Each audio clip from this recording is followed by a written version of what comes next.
You know what's funny?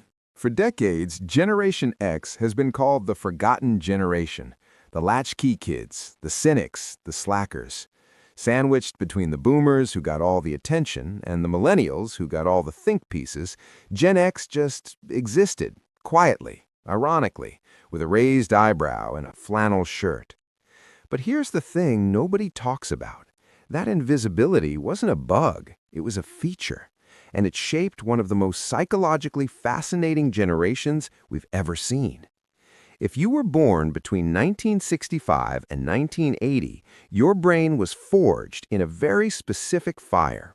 You grew up in the gap between analog and digital, between Cold War paranoia and the dot-com boom, between Leave It to Beaver and Reality Bites.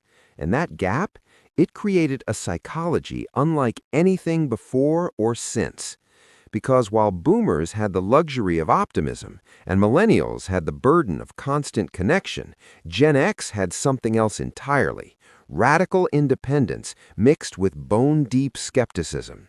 And that combination rewired how you see the world in ways you might not even realize. Let's start with the latchkey thing, because it's not just a cute nostalgic detail, it's foundational. In the 1970s and 80s, divorce rates spiked, dual-income households became the norm, and for the first time in modern history, massive numbers of kids came home to empty houses. You let yourself in, you made your own snacks, you figured it out. And psychologically, this created what researchers call enforced autonomy. Your brain didn't have a choice but to develop self-reliance early. While previous generations had more structured oversight, you learned to navigate boredom, conflict, and problem-solving without a safety net. Studies on childhood independence show that kids who grow up with less parental scaffolding often develop stronger internal locus of control, meaning you believe your actions directly shape your outcomes. You don't wait for permission. You don't expect someone to rescue you. You just handle it. But here's where it gets interesting. That independence came with a shadow, because while you were learning to be self-sufficient, you were also absorbing a message. You were on your own. And that created a generational psychology that's equal parts resilient and guarded. Gen X is famously hard to market to, hard to impress, hard to sell on hype. Why? Because your formative years taught you that institutions fail, promises break, and the only person you can truly count on is yourself. You watched the Berlin Wall fall, sure, but you also watched the Challenger explode on live TV in classrooms across America.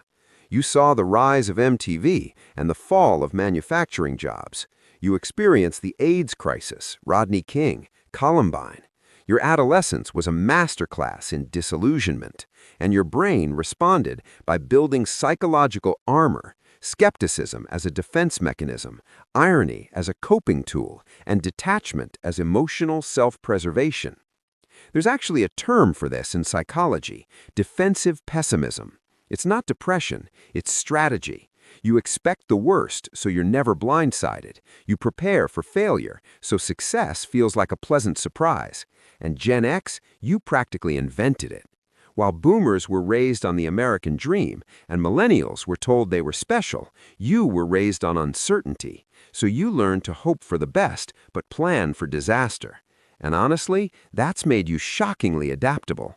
When the 2008 financial crisis hit, Gen X didn't spiral into existential despair the way millennials did, because you'd already internalized that the rug could get pulled out at any moment. You'd been rehearsing for instability your whole life. But here's the paradox, and it's beautiful in a melancholy kind of way. Despite all that armor, Gen X is deeply, quietly idealistic. You just hide it under layers of sarcasm.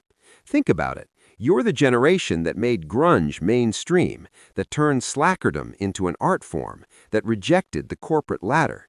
But you're also the generation that quietly started nonprofits, fought for LGBTQ rights before it was trendy, and kept independent bookstores and record shops alive through sheer stubborn loyalty.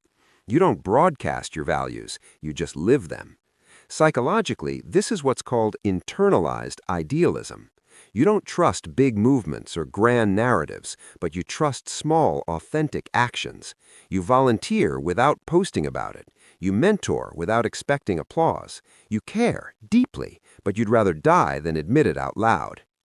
And then there's your relationship with technology, which is maybe the most underrated aspect of Gen X psychology. You're the bridge generation. You remember rotary phones and encyclopedias, but you also built the internet. You're fluent in both worlds, and that gives you a psychological flexibility that's almost superhuman. You can code and you can write in cursive. You can navigate social media, and you can have a face-to-face conversation without checking your phone. Cognitive research shows that people who experience major technological shifts during their formative years develop what's called adaptive cognition, the ability to toggle between different modes of thinking without losing coherence. You don't cling to the past, but you also don't worship the future. You just adapt, always. So here's what I want you to take away from this. If you're Gen X, your psychology isn't broken. It's a feature, not a bug. That skepticism you carry, it's pattern recognition. That independence, it's resilience. That ironic detachment, it's emotional intelligence disguised as indifference. You were raised in the cracks between eras, and you learned to thrive there. And while the world may have overlooked you, you never needed their validation anyway. You've been building your own way forward this whole time, quietly, competently, without fanfare. And honestly, that might be the most Gen X thing of all. If this resonated with you, drop a comment and let me know what part of Gen X psychology hit home. And hey, if you want to keep exploring the hidden patterns that shape how we think, subscribe. I'll be here, digging into the stuff nobody else talks about, just like you like it.